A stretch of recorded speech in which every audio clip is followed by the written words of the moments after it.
Hello and welcome to the Pink Sofa Hour. I am joined today by Pedro. I am also your host, Pedro. How are you doing today? I'm realizing that we have a phenomenal name, and what a great name, isn't it? I'm quite fond of it, I would say, but it's funny. There's people that pronounce it wrong all the time. I know. How do you pronounce it? I say Pedro. You say Pedro. I've learned to never really care the way people pronounce it, because otherwise I'd spend half my time correcting people. I know. How do you pronounce it? Pedro? I go Pedro. Pedro. But Yeah. I'm like you. I can't really care. We I don't live care. in the Midwest. Yeah. There's little Just that don't can call be me done in Pablo, that regard. man. It's what I usually say. No, Pablo. That hurts. I've gotten those a little Yeah. bit. Well, tell us a little bit about yourself, Pedro. How long have you been living here in Colorado? Well, Pedro, I've been here for, I've been in the U.S. for about 5 years. I've been in Colorado for a little bit more than half of that. So completing my third year here. But I'm originally from Brazil. That is fantastic. I kind of pretend that I can speak Portuguese occasionally when I'm singing bossa novas and learning bossa covers and stuff like that. So to meet a truly Portuguese-speaking Pedro version of myself, I guess, is a true pleasure. And I have to thank you again for being here. No worries. It's a pleasure. Yeah. So what was it like growing up in Brazil? Did you learn a lot of bossa nova when you were there? Did you do you have any favorite bossa nova tunes? I definitely If you say do. "Girl from Ipanema," I'm going to lose a lot of respect. Oh well, no, I definitely do. You will maybe gain some. I will maybe gain some respect now because I had this very heated debate once with a friend on whom do we admire the most amongst the Brazilian bossa masters, and for him it was clear. It's Tom Jobim, obvious. Like how can you not say Tom Jobim? And I think I was just trying to rebel, but I would go for Carlos Lira. I'm not sure if you know Carlos Lira. Just a little bit. He's one of the masters as well, but now that I've grown a little bit more mature, it's Tom Jobim. Of course, it's Tom Jobim. I mean, you can't say no to Jobim. He's truly written just so many hits. But yeah, and there's just so much about Tom Jobim. I mean, as you probably know, he spent half of his professional career in the U.S. Right. Right, so he has a York. lot of English native songs that are bossa. Probably one of my favorite Tom Jobim songs is actually written in English, and it's called Forever Young. No, Forever Green. Oh. Forever Young is the other one, but Well, that's a good tune. That's a good tune Of as course. well. But Forever Green is great, and he just sings with that very thick Brazilian accent. Whatever accent I have, like multiply that by 100. That's Tom Jobim. And Yeah. it's so authentic. I love that. And speaking of authenticity, I think that it's a real enjoyable factor to your music that you also have sometimes a little bit of a Brazilian accent when you're singing in English. But I appreciate that. Yeah. yeah, but your album also features you singing a little bit in Portuguese sometimes. That is correct. And I think it's just so fascinating to see the distinction between somebody singing in two different languages on their album. The way in which you feel comfortable when you're singing in English versus the way in which you feel comfortable singing in Portuguese. Is there any favorite songs that you have when you're singing in Portuguese versus singing in English? Of yours, not of like covers and stuff like that. Yeah, I guess to your point, it's hard to put words on it, but the world kind of changes when you, at least for me, when I switch the language that I'm speaking, and the same thing happens when I switch the language that that I'm singing in, or that I'm listening a song. There's something that switches, and the way I see the world or perceive the world changes a little bit. Yeah. So yeah, you see that in Portuguese, I go a little bit more to a little bit more poetry. The lyrics aren't necessarily as cohesive. In English, I feel like I need to try to tell a story. But yeah, I don't know how to put words on it. But definitely something changes. Yeah, that makes sense. You know, I think a lot of these things aren't necessarily easy to describe in respect to actually pinning down the feelings that you have, but a lot of these things come from a feeling. For sure. People say Yeah. that sometimes even like your tone of voice changes depending. Yeah. Wow, you sound thinner or thicker in that language, or sound more aggressive or more caring. Totally, Yeah. totally. I think that I wouldn't say thinner or thicker, but like when you speak English, I feel like it's a little bit more nasal, which is a technique in vocal stuff. Like Bob Dylan, very nasal singer. Uh-huh. And when you sing in Brazilian or Portuguese, sometimes that just gets mixed up because there's kind of a distinction, Yeah. but There's a huge it's like a dialect. for people Yeah. who know Portuguese from Portugal and Brazil. Yeah. Man, it's a different language. It's very different. It's very different. It's a little bit more formal. It's like Spanish from Spain versus Spanish from like Venezuela. Yeah. That makes sense. But yeah, it's really truly enjoyable to see somebody using multiple languages in their songwriting. So, thank you for this wonderful gift of this album. Cool. And speaking of the album in particular, I wanted to talk a little bit about your process. How this is your first album that you've ever released, and it features some songs that have been in your life for quite some time. You've been working on music for a while, and some of it original, some of it just learning songs that you enjoy. But what inspired you to put it all together and put something out?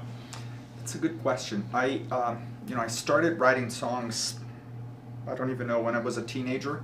My motivation was gifting songs to people. So a lot of my original, first songs were like, a song for a cousin or a friend, or I would just write a song and give it to them. And I did that for a long time. But then the corporate world kind of swallowed me.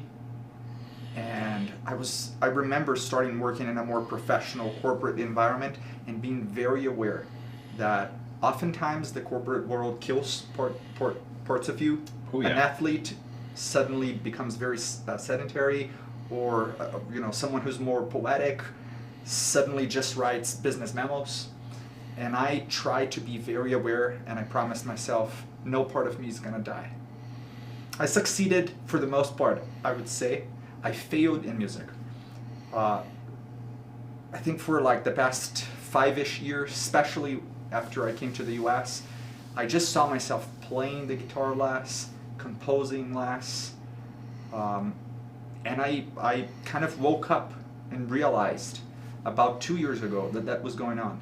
And I said, man, I need something radical. I need to do something that will just gather a lot of energy in me to bring music back to life. I don't know if it's playing with someone, or eventually I landed on the idea of, let's just get a lot of songs that I wrote in the past, write some new songs, put it all on an album. I don't know how to record. I don't know how to mix. So there's a lot of stuff that I'll need to learn. Yeah. I'm pretty sure I'm gonna like the process. So that's the idea that came to my mind. And it was actually a 2022 New Year's resolution. I said, by the end of the year, there's got to be an album in Spotify. And yeah, September, I think, was when it happened. It's a tremendous mission, and very inspiring to, similarly, I worked in the corporate world for a while, so I know what you're talking about. It does tend to suck your soul out a little bit. And it's nice to see that you've been able to maintain that and fight against some of this erosion of the soul, or whatever you want to call it. Because, it's very much what makes us human, is having these sorts of aspirations and goals and stuff of that nature. So, very happy for you, and it's a testament to how much you actually care about it to have done all of that pretty much on your own. That's true, yeah. Yeah. Lots of support in the back, but when it came to the actual execution and playing and singing was a huge effort, right? It's where I feel the most struggle, and then it's amazing how you record and then you listen to it. It's like, let's record again. And so it was definitely a process. Lots of learning there. Absolutely. To me, I think, when I listen to the album, I think, as you've mentioned, since you've learned how to do the mixing and the recording yourself, It has that garage lo-fi sort of element Mm-hmm. that is very endearing to some people, and then simultaneously, it has a very folky bossa kind of quality sometimes. Bossa and folk, to me, bossa is sort of the folk music of Brazil, Mm-hmm. and so in that essence, I want to call it garage bossa Oh, I or like garage folk, that. I like that. lo-fi bossa. When you're submitting your music to Spotify with the distributor you choose, they ask you what's the genre, and I don't know Yeah, what is it, and I ended up settling in like acoustic indie, but I don't that's a good Yeah. bucket. That's it's an a good appropriate bucket for but it. I Yeah. kind of like garage bossa. Garage you know, bossa. Yeah. I like that, man. It's fun. It's Yeah. finally got an edgy sort of notion to it. So, how'd you start playing instruments? What got you playing the guitar? Revolution. I think it was Revolution. Revolution. Revolution, yeah. Revolution, the venue? I grew up with an amazing family, and I just have this memory, right? My mom would say, you have to go to school, you have to learn how to speak English. This was back down in Brazil. And you need to learn how to play the piano. Everything else, you can choose what you do in life. But those three things, it's not a choice, man. You need to do it. Non-negotiable. Non-negotiable. So playing music was always a part. Like, since I remember, like my earliest memories, I was playing the piano. There was like an apartment piano in the condo I was raised. It was never a fun process though, right? Yeah. It's like just study, and I had a classic, I guess, like background in the piano. And one day I was in my grandmother's house, and I saw this old guitar that my mother used to play when she was, I don't know, 15 years old. She forgot how to play it. That guitar had been untouched for decades, and I just picked it up, put some new strings, and started playing, some Brazilian folk, country songs. I played the Beatles a lot on that guitar. I remember like learning the first chords and playing Twist and Shout, and suddenly that felt fun in a way that my piano classes never did. And I continued learning the piano because that was non-negotiable. But that sense of, you know what, I'm gonna choose the instrument I play. Yeah. I think that's where the guitar started coming into my life. Little by little, some other instruments. But yeah. What other instruments do you play right now? Right now, the big three, I guess, instruments are the piano, the guitar, and the flute. So those are yes, three. I saw a photo of you playing the flute. I do play the flute. I think the album has 2 or 3 songs that feature the flute. Nice. So that's you playing on the album. That's me. Yeah, I play all the instruments there. And then some variations. When did you pick up the flute? Picked up the flute I was living in Germany. Had some free time, and I said, you know what? I want to learn how to play the flute. I found a very cheap flute. I bought it, I think, for 70 euro. It's all corroded. I still have it. It just looks cool. It's black. It looks terrible actually. And the flute is one of the most important instruments in a Brazilian genre called choro, which I appreciate a lot. It's like the Brazilian bebop. It was made to be hard, right, kind of, and I just love the sound of it, and I just wanted to pick it up. That makes Definitely sense. feel way less comfortable in the flute compared to the guitar, but I know how to admire it. I like it. That's awesome. And are there any other musicians featured on the album, or did you pretty much do all the those keys parts and the synth stuff? Everything was executed by me. There was a lot of help from friends giving feedback, guiding me on how to mix and master songs. I literally had no idea what I was doing. And I remember one friend who sat down with me and said, let's mix this one song together.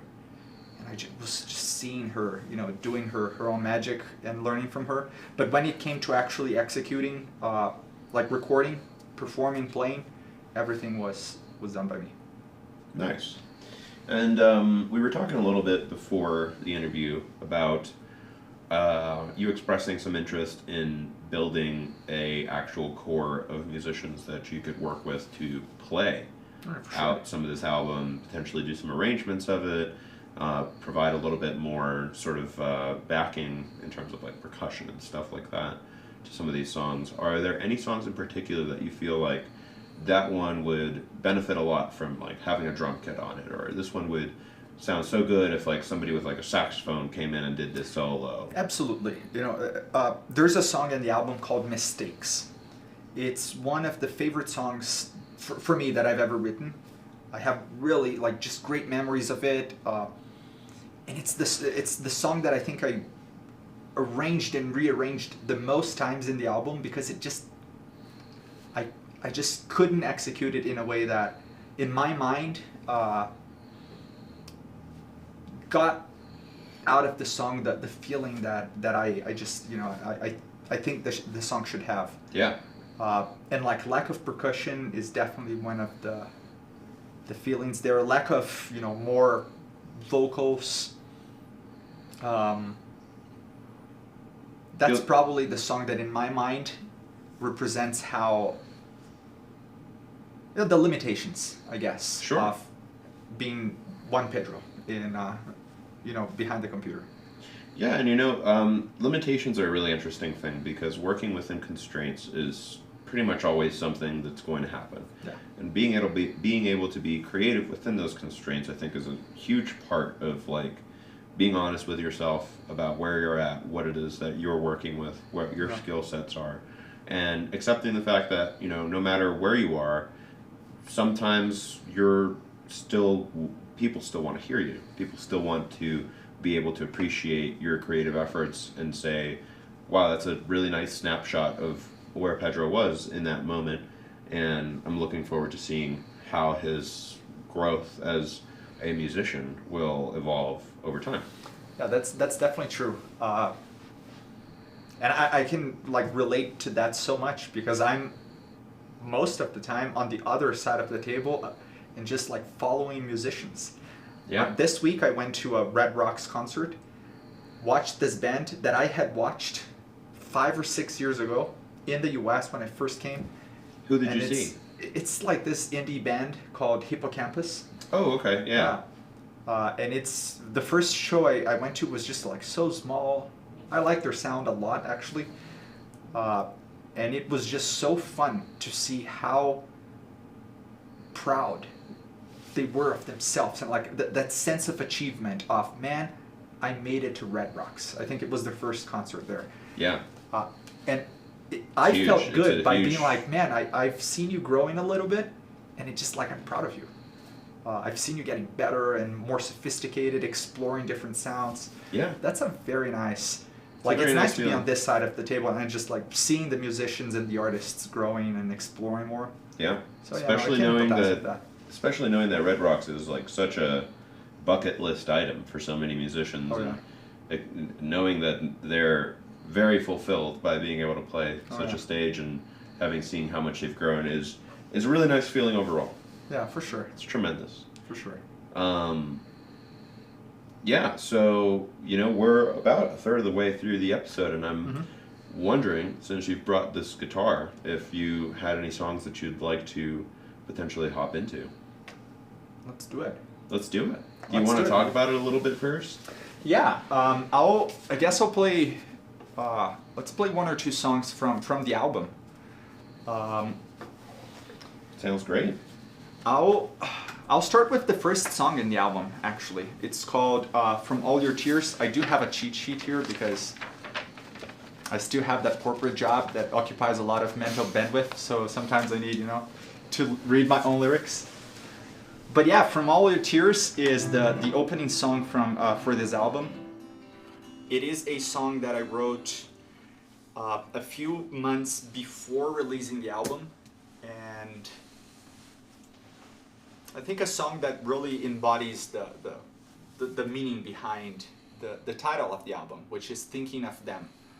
I'm thinking of a lot of things. in the different songs on the album, but From All Your Tears is a song that definitely brings great memories for me.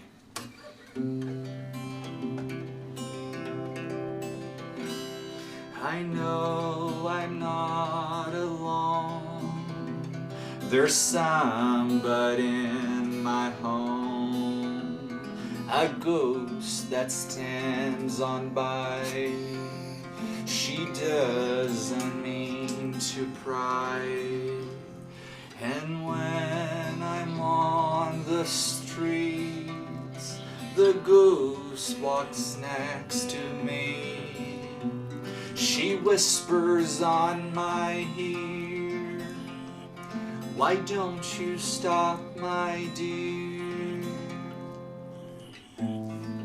Where will you be in 20 years? What will you tell all those children?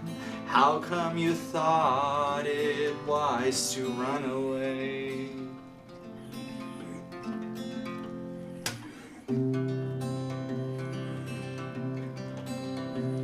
I know I'm not alone.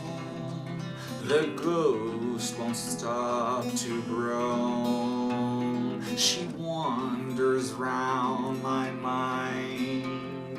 Just take a breath, alright. Where will you be in 20 years? What will you tell all those young children? How come you thought it best to run away? Run away from all your tears, from castles you conquered, from battles you lost, from magical potions, from poisons and thoughts, from plentiful treasures, from dungeons and fears, from all the desires, from all your tears. Oh,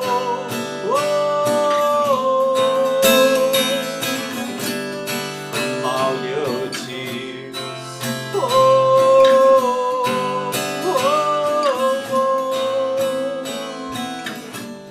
From all your tears.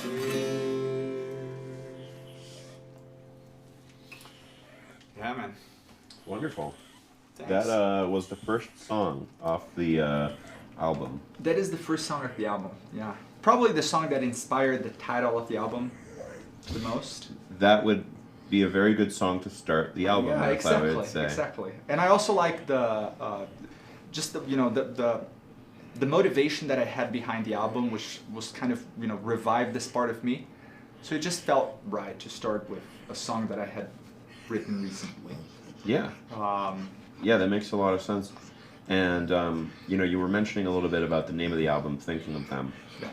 And you spoke a little bit about who them was, but I'm always super curious about titles. I think that they reflect sort of this little gem of how it is that that person feels about that song. Yeah.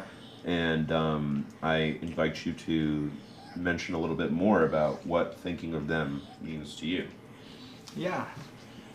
The album is definitely autobiographical. Is that the word? Autobiographical. Yeah, for sure. It's definitely, every song has is based in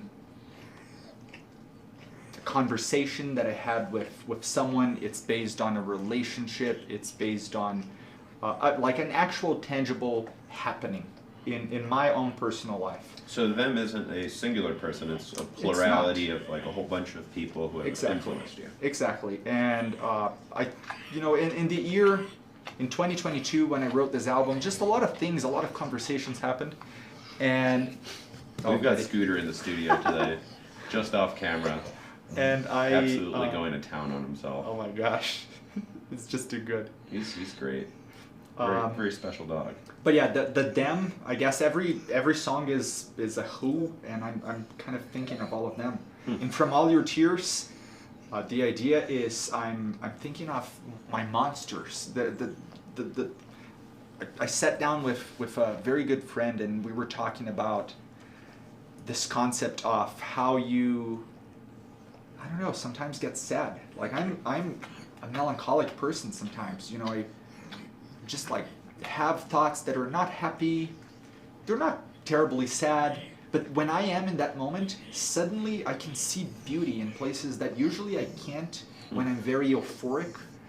But at the same time, you're not super in a party mood and then you feel bad about yourself. So this song is about like thinking of this concept of this monster, the ghost in the song that I describe. Of like melancholy. The song, no, the ghost asks you in the song, where will you be in 20 years? What will you tell those children? Those are like, wow, I don't want to answer those questions. It's heavy. It's a bit judgmental even. But it's interesting because, like you said, I think melancholy has the power to provide a different sense of perspective. Tears also kind of have this transformative sort of effect sometimes on the person experiencing them. It's like, well, this is a really dark moment and it allows me to see what in my life is significant and how it is that I want to sort of push forward. Oftentimes comes from those places of darkness. That's true. It allows people to make different sorts of decisions from that point. Drawing from our bossa conversation here, Vinicius de Moraes famously said that there's something sad about beauty. He just wrote that in one of his many poems. And that always stuck to me. That's kind of true. I kind of question myself. True. You know, can everything be beautiful if it's not a little bit sad? I don't think so. There's no permanence in beauty. That's it. It probably goes back to impermanence. Beauty always has, sort of timer on it of like how long will it be beautiful, and simultaneously that can happen for anything, and it's not just people, it's existence and how it is that people even see that beauty. The longer something is perfect and just sits there being perfect, the less appreciation you have for it. So it has this sort of quality of constantly changing your perspective, whether it be through the darkness or through just staying in this complete state of euphoria at all times. You'll start to lose your appreciation for it. I agree. Yeah. And that's the first mem in the album. Very nice. Yeah. Very, very nice. You said that you wanted to go right into another one. Is that correct, or? Yeah, let's do Eddie the Frog. This one is your favorite. This one, I am like a troubled father here. I love my kids in equal amounts, except the ones that I don't. So it's hard to say which one is my favorite, but this is definitely in the subset of favorite songs. It's the special child.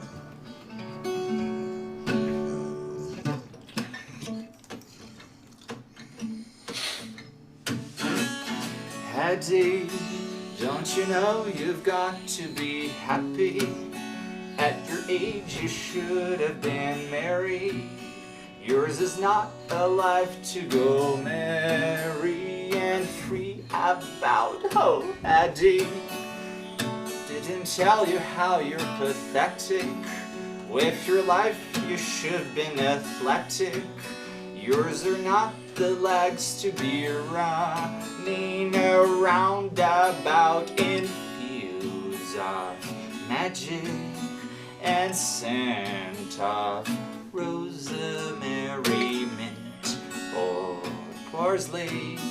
In times of yore when everybody's Eddie, have you read insightful books lately? When the queen comes, will you be stately?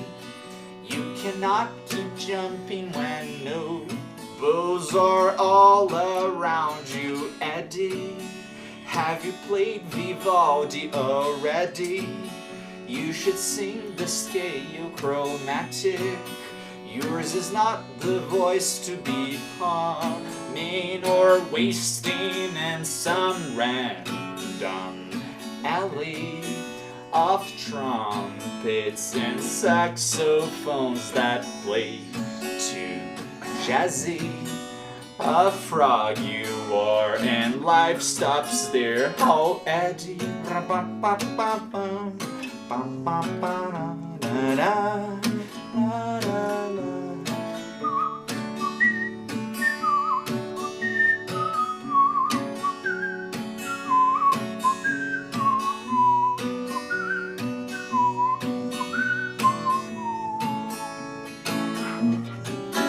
I'm Eddie.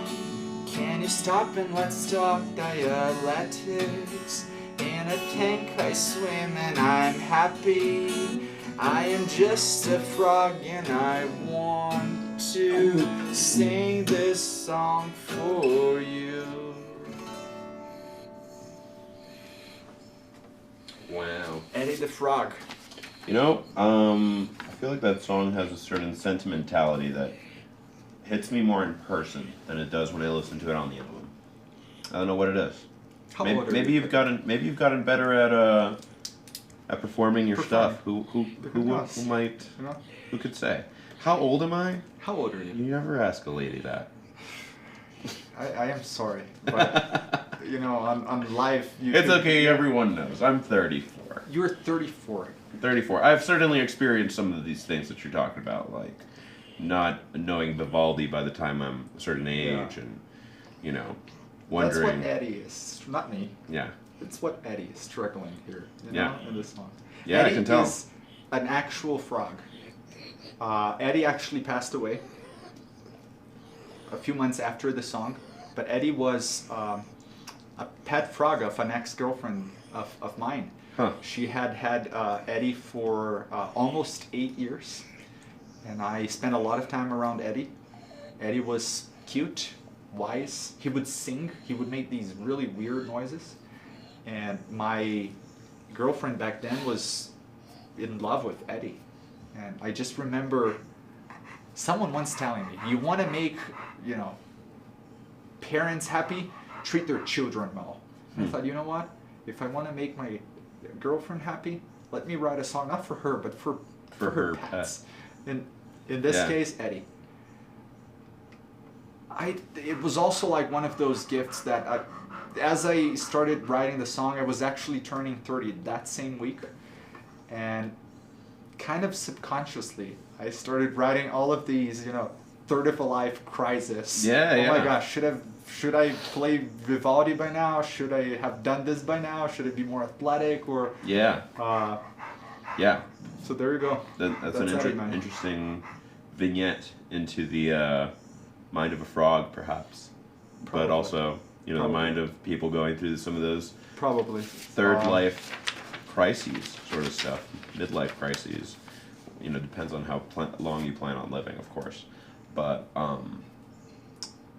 for you know, me, it's something like that strikes me a about six of a life crisis for sure. Six of a life. It's optimistic. I like that. Something that strikes me a little bit about the title of that song is that Eddie is capitalized, but the frog is not. And I wanted to talk a little bit about capitalization, syntax, sort of the way people use words, not spoken word, but written word, and what it is that it means to, you know, space out the letters in a title, like, for example, in Maybe, or have an entirely lowercase title, like From All Your Tears, or have a title that's all in regular camel case capitalization. No. You know, it means different things to everyone, and it's very much a feeling-based thing, the decision to, you know, put an exclamation point on the end of mistakes, for example. So what is it that some of these titles and decisions mean to you in that regard? There's definitely intentionality behind the title. It's maybe one of my favorite parts of the songwriting process. Yeah. Is to actually write the title. Sometimes you start with the title. It's like a little cherry on top. Exactly. Yeah. Oftentimes I write the song 10 years later, I'm like, wow, I still haven't nailed the title. But I like the principles of, if you're going to capitalize something, it's probably by one of two reasons. Formality, right? It's the first word in a sentence, therefore should be capitalized. I don't like that one a lot. So I try to disrespect that sometimes, and I think it's a hot thing these days to disrespect that rule number one. But rule number two is if that term is like it's defined, if it's someone's name, if it's unique, if you mean something very precise about that, maybe it should be capitalized. Yeah. If not, if it's something a little bit more generic, maybe it deserves less of a capital letter. Yeah, there's some like kind that. of weird fluidity sometimes to seeing a lowercase word. Like you can kind of almost imprint your own sort of feelings around it. Yeah. Like it's just a normal Well, word it's in not the middle of important, a it's so sentence mundane. somewhere. Yeah. It's very mundane, and like that kind of evokes that sort of feeling of like, what does this word mean? Right. And whereas just capitalizing stuff, like you said, has this very formal sort of quality to it, which sort of detracts or perhaps retracts people's perspective on how much something could actually mean. But of course, all these things are also sometimes just conventions. They eventually enough people use lowercase things or all caps things or all kinds of different versions of these things, and they start to lose some of their meaning also. Yeah, Maybe we'll have to start switching to putting accents over every single letter. probably something like that. A B with an accent. Yeah. At the top. Buh. Anyway, like you're still holding a guitar. Do you want to play us another tune? I'll play one more, a short one. Okay. In the following the theme of Eddie the Frog, I'll play Pidge the Bird.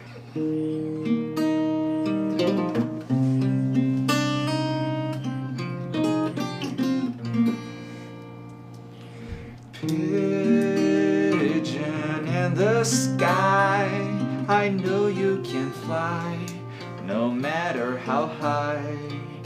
Those who don't dare don't bite, you belong in the sky, but that is far from me. Don't you go away, my dear. My heart is your home, my nest rests alone.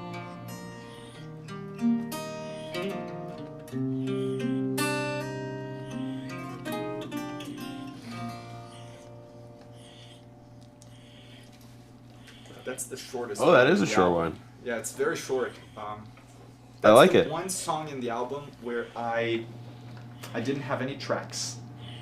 I just recorded. I went A one outside. mic sort of situation. Outside with a mic just like the one you have here, capturing all the ambient sounds. One take. That's it. Love it.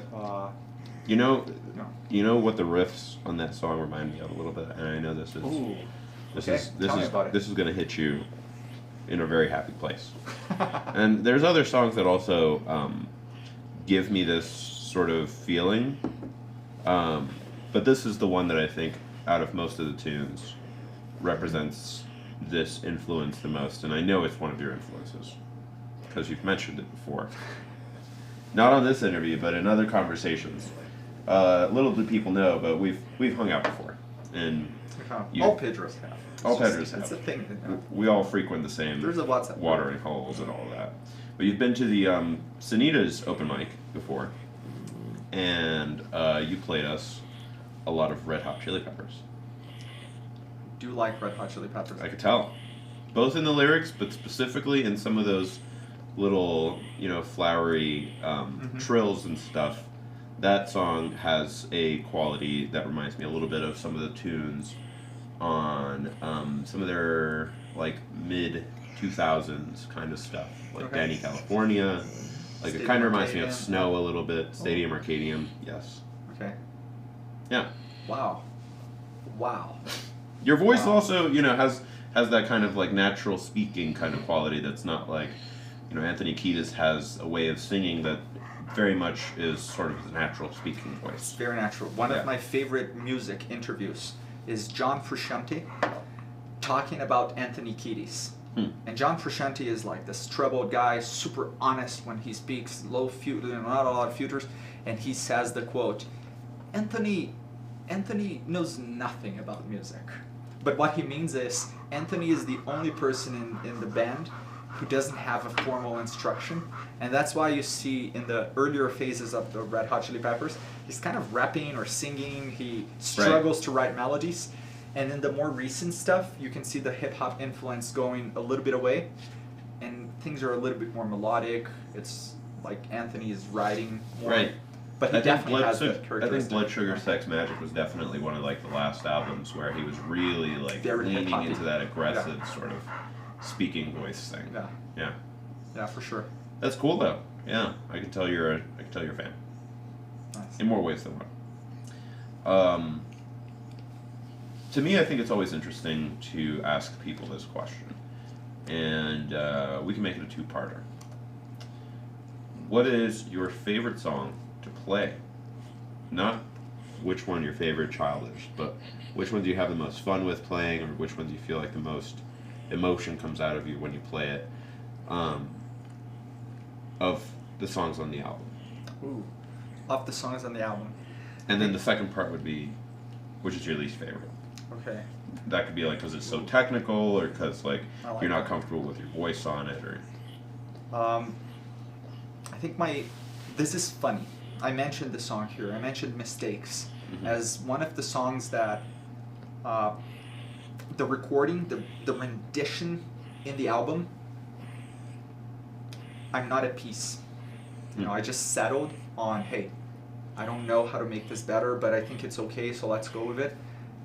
But I absolutely love playing that song.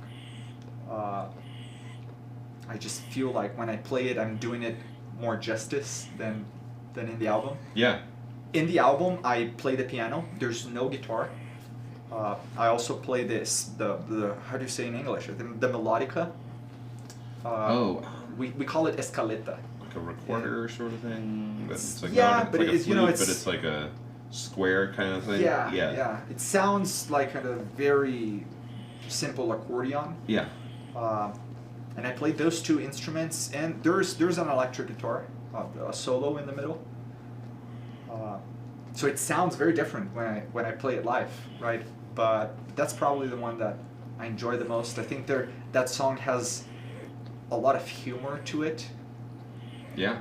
If I wrote you a song, I would talk about birds and use the most complicated words. That's how it starts. That song also had a huge hiatus. I think I started writing it 9 years ago. Wow. And I finished writing it 2 years ago. So it's one of those things that just kept brewing in the back of the mind. It drew inspiration from different lives lived in my past. So I there's a special place, I think, for that song. Which song I like the least, I think. That's what you said. Or I like to perform the least. Yes. It may hurt you. I know you have a special appreciation for the Portuguese songs in the album, but there is the last song in the album is called Feliz é Quem Quer. And that is the song that I like to play the least. I like the lyrics in the song, but there's this quote. There's this Brazilian kind of YouTube artist who started as a teenager. Now she's pretty big, but her name is Malu Magalhães, and she started actually at the same time as Justin Bieber. So she was kind of a teenage star in Brazil. She started singing only songs in English. There's nothing English about her. American. Okay, She's yeah. 100% Brazilian. She grew up in São Paulo, and she would write these Bob Dylan type songs, lots of lyrics and very folky. Maybe on her, I don't know, 4th album, she started singing more in Portuguese. And in an interview, she said, "I feel mature enough now to write songs in Portuguese," and that fascinated me. So Interesting. you don't need to be very mature to sing in a language you don't dominate profoundly, but for your own mother language, especially Portuguese, you know, there's so many titans in music. Yeah. It's almost like you need to humble yourself before you enter that realm. I feel a little bit of that. And Feliz and King Cat is obviously a little samba, Yeah. but I feel so humble next to all the titans of samba course. that Of course. I almost don't know if if I can try to. I just feel very cautious. That's a profound sense of respect. I think that sense of respect is something that truly only comes from musicians that care.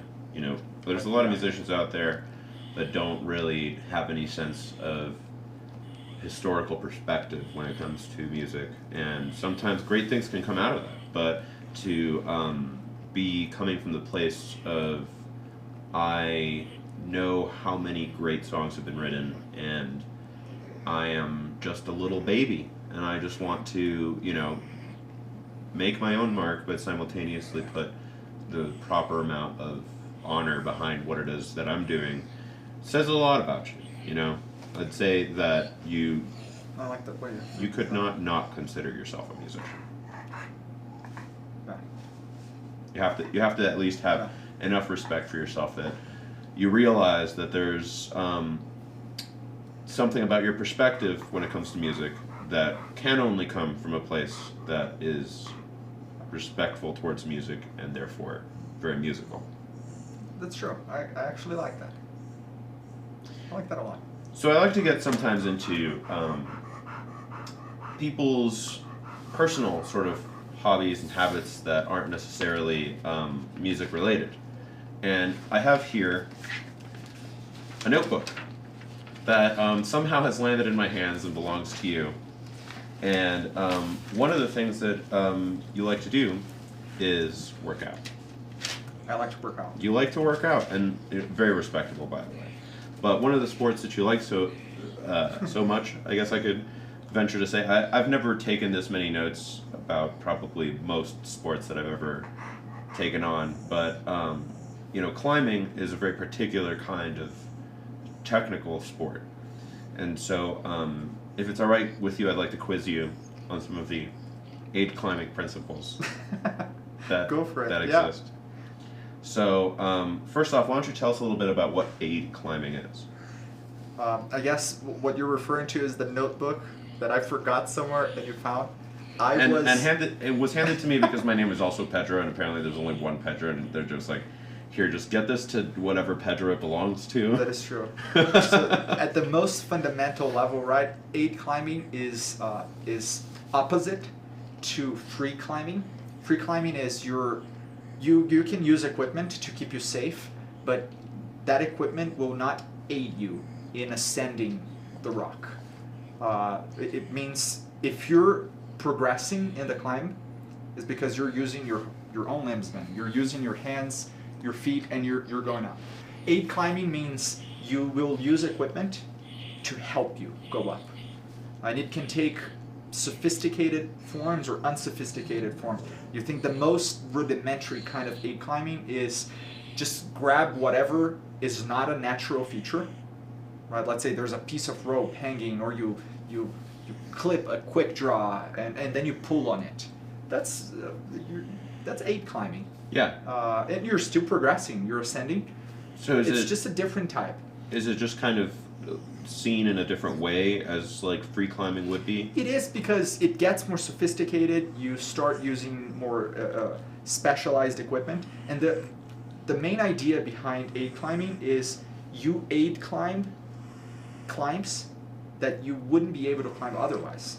Gotcha. So they're usually pretty scary because you're in an environment where you wouldn't Just be free able. climbing would be Yeah, insufficient. you would have to be much stronger. Yeah.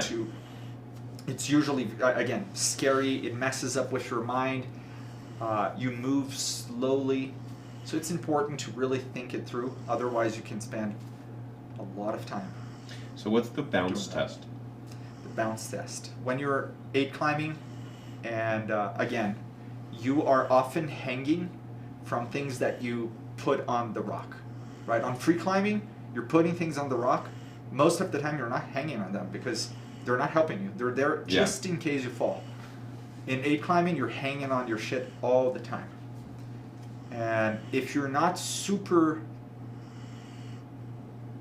secure about how how solid the The thing your you're hanging placements off of is. is, Yes, yeah. you do a bounce test. You just bounce slowly on it, so So that you put know your if weight it's on gonna it and fail. feel like it's gonna fail. Yeah. Gotcha. Yeah, Hmm. there we go. What's a shoulder loop? A shoulder loop. You carry a lot of crap when you're 8 climbing. A lot. So all of those principles on being efficient in carrying less weight, saving 2 grams here, 3 grams there, all of that matters. And when I was starting to 8 climb, I realized that just carrying everything I needed on my hips, that actually didn't work. So I was experimenting of different ways of hanging climbing gear out of loops tied around my shoulders. But, So I think I've so seen one of much these in kinds of notebooks. what? So much, concepts you can. I mean, it's not that full in here, but so I think I've seen some of this gear that you're talking about. Now that you're describing it, is one of them sort of like this little, like opening kind of thing that you squeeze, you stick into the rock, and it opens up, and then you can hang on it. I figured That's definitely one of the pieces of gear. Yeah. You will use that for both free and 8 climbing. You're probably talking about cams. Cams. Yeah. That sounds familiar. Yeah. The difference is if you're free climbing, you usually for the same distance that you're going to cover with the climb. If you're free climbing, you definitely need less cams. If you're 8 climbing, you probably need many more cams, and the weight adds up. Interesting. Oh. I did once upon a time do quite a bit of climbing, but it was mostly indoor. Okay. And I had to stop probably around a year ago because I decided to start trying to play classical guitar again seriously. Which means You the appreciate- fingernails. You appreciate the mental battle that I have. Yeah. I just can't ruin my fingernails. It's hard. And Yeah. also, I very deliberately did not climb before coming here today. Yeah. Because it messes up your fingers. Oh yeah. The You lose a little exhaustion bit of behind the- it, the dexterity, yeah. You lose the dexterity. It's hard to play guitar right after a hard climbing session. That makes sense. Yeah. Uh, So we've got about 5 minutes left, which means that we can get back to playing a little bit more, and we can also check in with our audience and see if anybody's shot us any messages. By the way, to anybody who's watching, if you'd like to say hello to Pedro or ask him any questions personally, now's the time. Sounds like we're going to be listening to at least one more. So let's hop over to the other camera. Let's do it. And if you'd like, you can explain some of the tune. I'll play The Balcony. In Spotify, I couldn't settle if it's The Balcony or I'm Just the Guy Who Sits in the Balcony. But there's a balcony. And that's probably one of the songs that Has the longest title. has the longest title. It's Yeah. one of the songs that I think people like the most. I love the song, so let's go for it.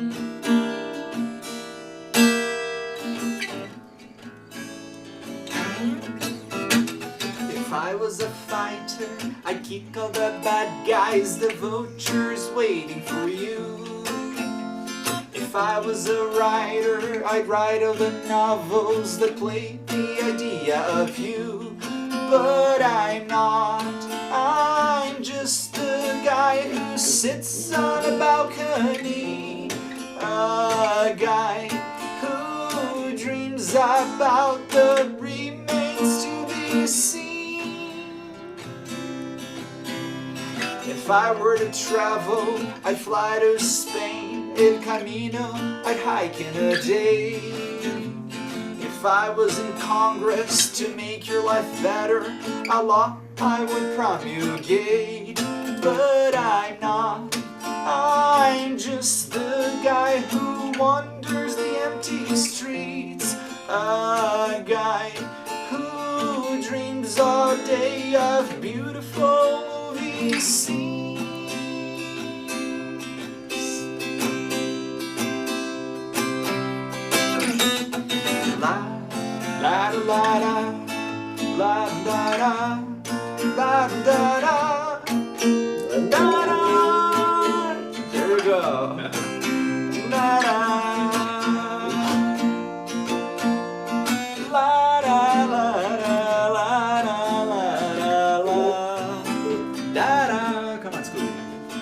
La la la la la la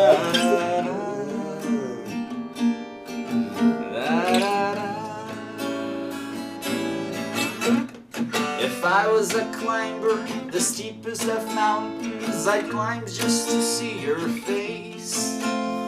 If I wrote a thesis for my PhD, I'd write about you in outer space. But I'm not, I'm just the guy who dreams of what it's yet to be. A guy who dreams about what remains to be seen. If I was a rich man, I'd spend all my money on a red golden carpet for you. If I was a sculptor, then all of my statues would bear some resemblance to you. But I'm not, I'm just the guy who dreams of the balcony. A guy who dreams all day what remains to be seen.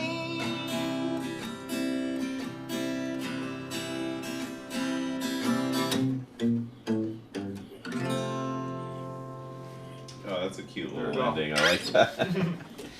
Wow, I have to say again how much I like your lyrics. They are sentimental but kind of clever, and it's one of the reasons I definitely wanted you to be here on the show.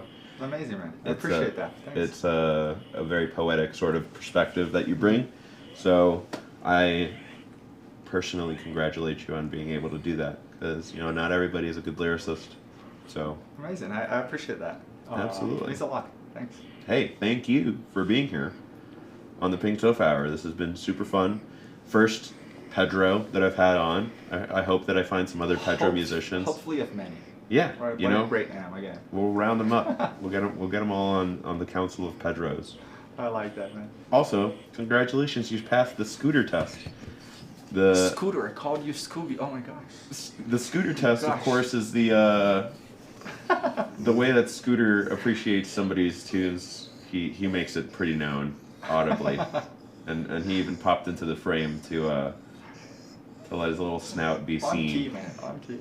It actually felt. It fit good. Oh yeah, he's a good singer. He's a good little backup singer. He only sings when he's really moved. Once again, this has been the Pink Tofu Hour. Today I had on Pedro Lemos. Check out his music, P. Lemos, on Spotify, and hopefully you'll have some cool shows coming up. If you know anybody that's looking to get into a Brazilian garage bossa band, Style. hit him up, get him some rehearsal space, and start working on the show. Next week we've got on Wild Faith, very awesome, also fellow open micer, Leo. So stay tuned for that, and we'll be back next week, 6 p.m. See you then. Bye, everyone. You gonna wipe violin, Pedro? Oh, always. Bye-bye.